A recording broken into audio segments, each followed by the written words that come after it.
Good Friday morning, Delaware. It's a sunny day. It's a cool day. Cold. It's a first Friday. Cold day. Yeah, it's cold right now. It's a first Friday. It is. March for Art in downtown Delaware. We're so excited. Thank you for tuning in this morning. We've got a great show for you. We've got Molly Myers-LaBadie on co-hosting. Good morning, everybody. We've got Mandy Henning on guesting. We've got Gage on the board. Hello. I'm bringing a lot of energy this morning. Board is my job. I am bored. A little Barbie reference there. I radio. I do radio. Radio is job. I radio. I books. Exactly. My job is books. My job is books. We are here. We are excited. We are ready. We're going to talk about the Great Geekfest. Yes, we are. It is back. It's going to be awesome. It's It gonna is get geeky up in here. coming up on March 9th. You will not want to miss the second half of the show when we talk all about the geekiness that's going to be happening in like 8 days from today. Or if you're listening to No the pressure. podcast, like 6 days from today. Yeah. So it's going to be a really great time. So let's start with the beginning of the most geeky thing of all, books. Books? Well, The original geek. Well, no, it probably isn't. The cave paintings are like the original geeky Right, thing. exactly. Art, fine, Check whatever. out my mom. I just drew her. Right. well, and then I failed because today I'm not bringing books, but I am bringing something you get free on Hoopla. So I've had one of those, and I'm going to condone it for all of you. One of those times I just can't read or listen. My brain has been in the car music. And I was kind of thinking, what am I going to talk about on the radio? Well, what I have been doing is playing games on my phone. Yeah. And I went into Hoopla and I found a binge pass, which means I get multiple things for one checkout. And I found the Puzzle Palace binge pass, which has in it like 19 different games that you can just play right there in the game. In the actual app. Oh my gosh, So you that's don't need to awesome. download anything else. You don't need to. A lot of them are Sudoku, but then also there's one called Namester, which this morning we were figuring out was like Wordle. Yep. Yeah. So it has, and I even stole Mandy's Wordle First word word. just to see if it actually was like Wordle. Yeah. They have levels of Sudoku, easy, hard. You know, I was playing one called Stack Sudoku, which is Sudoku boards in between the other Sudoku boards, making it even more complicated Oh, I don't need that. to try No. to get the numbers. I actually, My brain just went to a flashback of Inception, the movie, and just stayed there. That's what I was like, bloop, bloop, bloop. you know, I have that librarian sorter brain. So Yeah. I like to do the things where you're putting notes in and you're putting the number it possibly could be Oh, until you, gosh. like, I like, can't. when I'm really stressed, I like to put something in order. Mm-hmm. And I like Yeah. to like go through. So if you're like me, but it's got 19 Guessinary, King Mini Sudoku +1. They've got a crossword, word sleuth, which is just finding words in a word search. And Oh. it's beautiful. That's closer. That's better. great. It's great, what just, you mind need. white noise. Yeah. Yeah. And it was just sort of like, yeah, this is something the library has today for me. Yeah. So even when you feel like everything in the library is even too much for your brain, it's not. We have these, and this reminded me we have coloring books. Yes, we do. You can check out of the library, and we don't talk about that enough. Come color a page, check it out, color a page It or is, two. it is crazy. Yes, we do want you to deface our coloring. Oh, if you're listening, I'm sorry about this, Mom. They couldn't read cursive. So I now can dangle Mom's dramatic 1950s Yeah. life in front of them because only I can, Written in her foreign Sanskrit. decipher the code that Right. is Grandma's diaries. That- Sorry, Mom. That is so much fun. So that's the Puzzle Palace binge pass on Yeah. Hoopla. This is a kind of a newish feature of It Hoopla. is. Again, if you don't know what Hoopla is, free with your library card. It's an app. It downloads things right now. And this binge pass is really cool because it's one download. What do you get it for, like 7 days? Yes. And you could have done a Hallmark movie one. So Yeah. let's say you were just like, if I get sick, I want a Hallmark movie. I want something that is fluffy and you don't need to really follow much. And I could have just watched straight because you can get, if you have a Roku, you can actually pull up your Hoopla on your Roku. Yeah. So it's the one download, and then it's just unlimited, so it doesn't count against your limited downloads that you Obviously, have for the month. ad free too for my fellow gamers. Yes. Like, online gaming is so annoying. Yes, now. it Phone gaming is so is. annoying. Completely ad-free. Such a good point, Mandy. Mandy, you have 2 books in front of you, I do. and I'm wondering which direction you're going to take because Yeah, they're very different. too. They're very different. I want to mention I just started a new Civil War book that no one cares about yesterday. yesterday called Our Ancient Faith by Dr. Alan Guelzo from Princeton. It's about Lincoln and democracy. It looks real good. Oh, I barely cracked it, though. Yeah. Okay, so I'm doing the Great Geekfest planning. It's stressful. There's a lot going on. If you ever think to yourself, hey, I'll start at Comic-Con, it's kind of tough to do. It's a little hard. Right. So in times like this, when I find myself in times of trouble, I'll begin. Cookbooks and murder. Yes. I really like true crime. All I'm watching at home right now is Deadly Women, and that was a real good impression of the narrator if you've ever seen that show. Yes, I have. These Deadly Women. I'm watching Deadly Women. I'm watching American Justice with Bill Curtis, who is a gem. But the things I'm reading are cookbooks and true crime. So we'll start with. Actually, should I take you to Mordor and then bring you back to the Shire? Yeah, should I start with murder and then end with canning? Okay. Murder first. So this is called Murderabilia: A History of Crime in 100 Objects by Harold Schecter. I'm guessing his last name. So what it is an item that was involved in some kind of a crime, usually American crime, but not universally. There's some British stuff in here, and I think there's some German stuff too. And then they talk to you about the case. Ooh. So there's a picture of Lizzie Borden's axe. We don't need to do the rhyme because it's too terrifying. Nope. Nathan Leopold's eyeglasses from the Chicago Thrill Killers case, Leopold and Loeb, which is a terrifying one if you guys haven't heard of that one. The Hopman ladder from the Lindbergh baby kidnapping is in here. It talks about that. The shotgun from the In Cold Blood murders, the Clutter family murders. We just got a great... For the Liberty opening, we got a really pretty cover for In Cold Blood, too, by the way. If you guys haven't read it, it's maybe the most well-written true crime, except for Zodiac by Alan Graysmith. And the coded Zodiac ciphers are in here as well. Wow. I still want to solve. There's one left that has not been solved, I believe. Put it in the comments. I still have hope.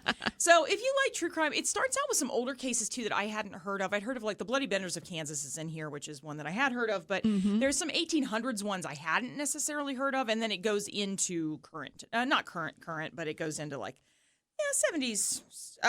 I just saw Ted Bundy's Beatles in here. Oh, yeah. So it goes into maybe like 70s, 80s kind of stuff. So true crime, if you're into it, Murderabilia, History of Crime in 100 Objects. We also, at my Ostrander Branch right now, we have talked about, we used to have these binge boxes that were DVD sets of theme things. Yeah. I have Once Upon a Crime, The Weekend Killer at my branch right now. It has like The Jinx, which is maybe the best true crime I've ever watched. It's got The Staircase, which is very good. It's got a couple of those like real classic true crimes. So come to the library, put that on hold if you want that. Has anybody ever done the Red Shoe, the murder at Owu?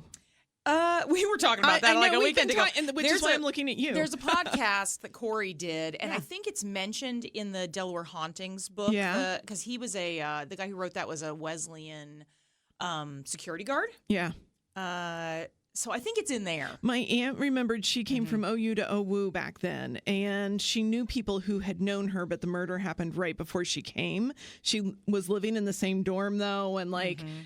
So now, between Mandy and my aunt, I really need somebody out there to write the true crime for me. It's been unsolved since the 50s, right? Yes. I thought it was 40s, but it's unsolved since the 50s. All right, bring us back to the Shire. Okay. What the makes us Shire, happy? Fill our bellies. Not Your Mama's Canning book, Modern Canning and What to Make with Them by Rebecca Lindamood. I got this from my friend Brianna, who is learning how to can right now.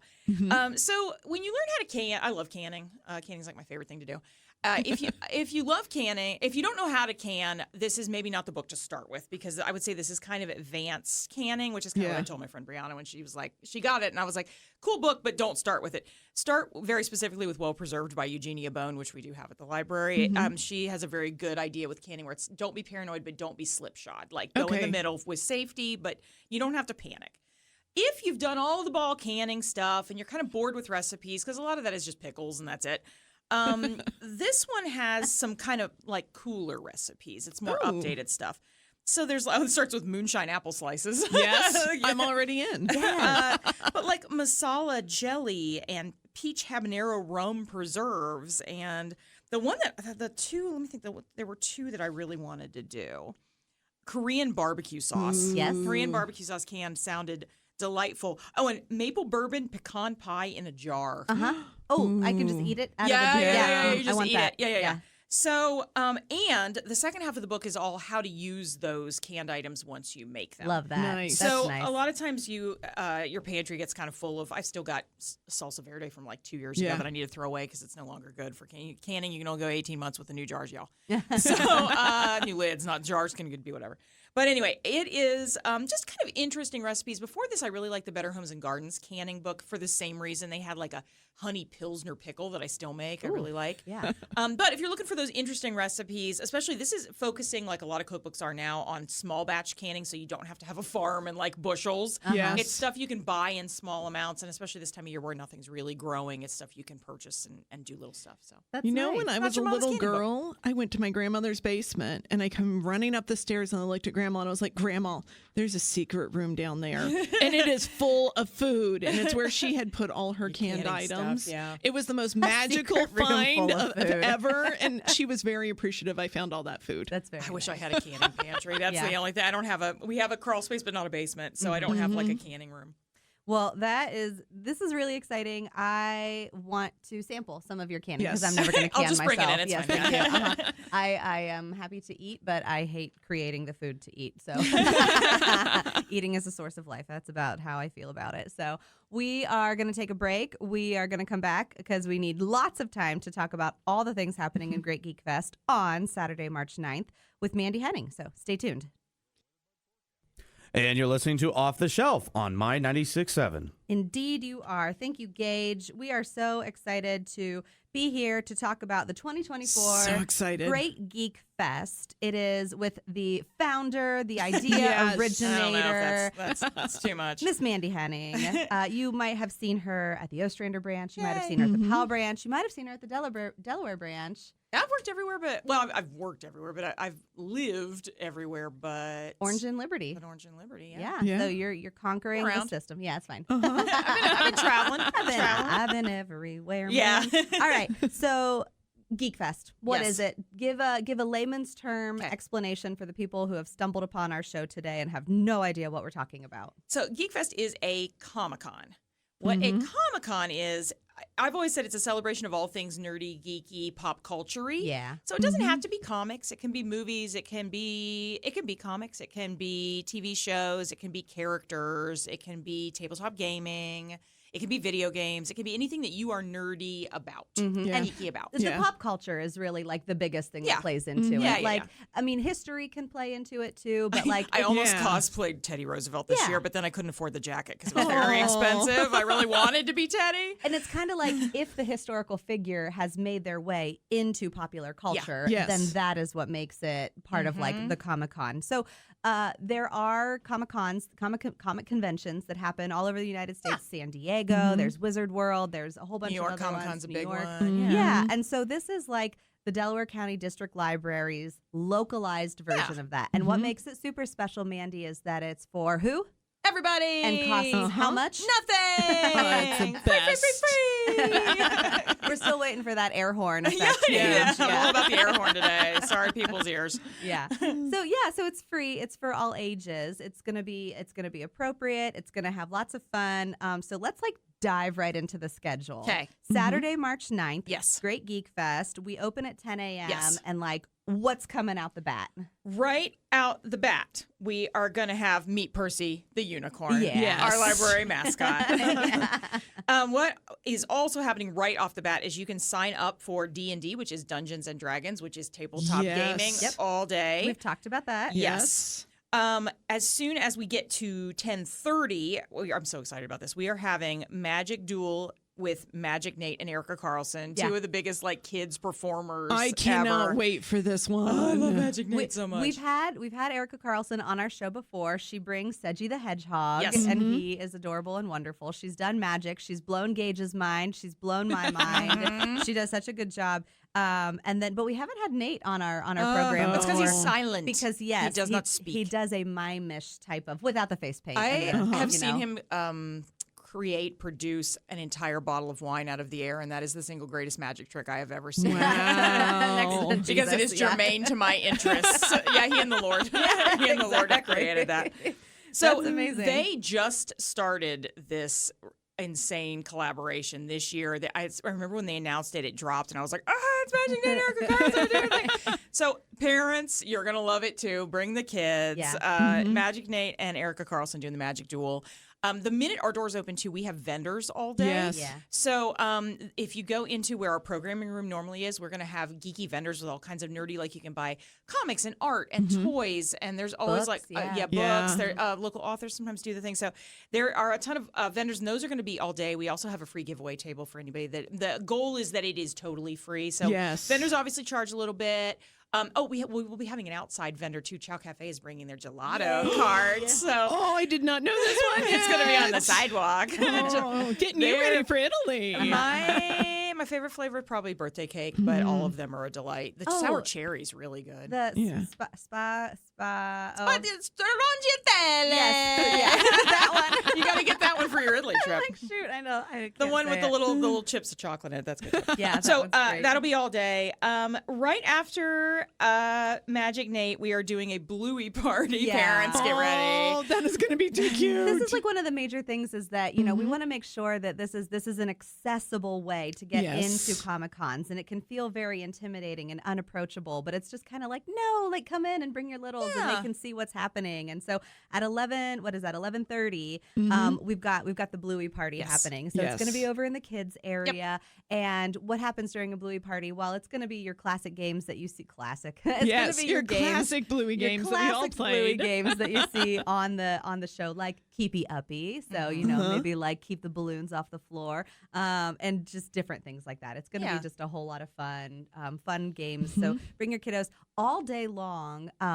People who come are invited to come in costume. By the Yes. way, so when you come, you will not be out of place if your little wants to wear their princess outfit for the day, if they want to wear their Black Panther outfit for the day, if they want to wear their Bluey outfit for the day, whatever they want to wear. It is my favorite part. Yeah. And just seeing people enjoy, like, their faces are glowing because they are that person they've always wanted to dress as. And the reason why, everyone comes in costume because it's fun, but there's another reason why everyone comes in costume, and it's because they are preparing for the afternoon Cosplay contest. Exactly. So all the cosplay is it's dressing up as your favorite pop culture-y or historic character. Like I said, I almost did Teddy this year. I had a bunch of runner-ups. The one that I landed on is a secret, and it is unhinged. I'm so excited. I have wanted to cosplay. It would take me forever to put her dress together. I would have to plan for years, but I have wanted to cosplay as Aunt Elizabeth from The Great. If you've seen Catherine the Great, the series on Hulu, I actually bought myself a little headband that has butterflies floating. I was going gonna say, are you gonna catch a butterfly? She charms her butterflies. I know. I would love to cosplay as her, and I have the hair for it too. You do. But you'd have to work it up a little bit bigger. No, I could do that. Like I did with Winnie from from the Hocus Pocus. Yeah, so we could do it. But so cosplay is like you're building, you have crafted this outfit. The more homemade, the better. You have not purchased it from, Amazon. You have not purchased it from but whatever. You but go if to your Goodwill. Yeah, if you've gone to like I Goodwill. did last weekend, and you get your stuff, and Yeah. then But you you know add what? things. If you did buy it, you're still welcome, and we still love you, and Own I'll it. still probably want my picture with you. Own it and wear it. Whatever. If you bought a really cool one, that's awesome. Yes. If you made it, that's awesome too. Like it's just you being the character you've always wanted to be. Yeah. So It was that is much- cosplay. We also have some folks who come and they really get into their costumes and they wander around just for the sake because they're really proud of their costumes. And so, always walk up to someone, ask permission if Ask you can. permission. Yes. Yeah, ask permission if you can take a photo with them. Some people are going to be totally into that. But I remember there was one teen who cosplayed as it's a show called Miraculous, and it's kind of got a Japanese anime feel to it. And oh my gosh, my daughter was in awe when she was like, "That's Cat Noir. That's Cat Noir." Like it was almost Disney levels of excitement. There's some I want to ask, how did you do it? Yeah. Because it's so impressive how they craft these costumes. Last year, there was a guy. I've been a Trekkie since I was 11. So last year there was a guy that wore original series, like it was Spock's outfit. So a science officer, and he had that same build of those 60s guys. Yeah. And my brain turned off for a second. Like, I'm doing this event, and the picture is ridiculous because I was dressed as Hammond from Jurassic Park. I had a full gray beard on. Oh, it was so good last But year. I scootled up and was like, "Can I have a picture with you?" And then, it's a ridiculous picture because my eyes are enormous and I'm in this dumb beard, and this guy looks like straight up a science officer. It was magic. So, cosplay, sign up all day. It starts at 2 p.m., though, and that's that's going to be on the main stage. That's kind of like the big thing of Comic-Con. It's a big deal. I think the other thing that we have to talk about that's going to be so exciting is we've got players from the Central Ohio Symphony. Oh my gosh, that yes. are going to come and play geeky themes. I'm so excited for this. So, imagine your John Williams, imagine your themes from, Star Wars and all those other sorts of things. Maybe they'll have video Jurassic Park. games. Yeah. Video games. So we've got, how many players do we have? It's 5. It's a quintet. It's a quintet, yeah. From the Central Ohio Symphony, they're going to sit on that stage and they're going to play some. I'm so it's excited. just going to be like, oh my gosh, the sounds of violin. We haven't had a band in a couple years. Yeah. It's last time we had a Harry Potter tribute band. I did and lose the Aurors. I did kind of lose my mind because they were my third really Harry good. Potter band. But that Amazing. was pre-COVID, so we haven't had a band in like 5 years. So Yeah. I'm super excited for the. Also, I'm doing a trivia of Doom. Can you guys come to my trivia of Doom, please? Yeah. It's at noon. I tried to do it noon to 1 because that's like people are probably having lunch. But bring your lunch, bring your phone. It's going to be interactive, so you go to a website and then you can actually vote on your website for the answers. I did a name that nerdy character. I'm adding a retro one because I really wanted to do like a Twilight Zone question or something. Yeah. So the Muppet, name that Muppet. Oh, I love that. Yes. I was really into name that Muppet. Absolutely. And we've got 1 minute left, but we've got like half a minute left. Sorry, City. I do want to give a quick shout out. There is also an opportunity to get outside of the library when you go out. You can Community scavenger hunt. Yeah, you can do a find a fandom. There's a community scavenger hunt. So all of this you're going to find out when you check in on Saturday, March 9th. Go to the website, DelawareLibrary.org/Great Geekfest. Exactly. And oh my gosh, so much going on. Don't miss it. Thank you for listening. Yes. Thank you for co-hosting, Molly. Always love it. Thank you for being our guest, Mandy. Thanks for having me. And Gage, thank you for running the board. Until next week, we will see you in the stacks.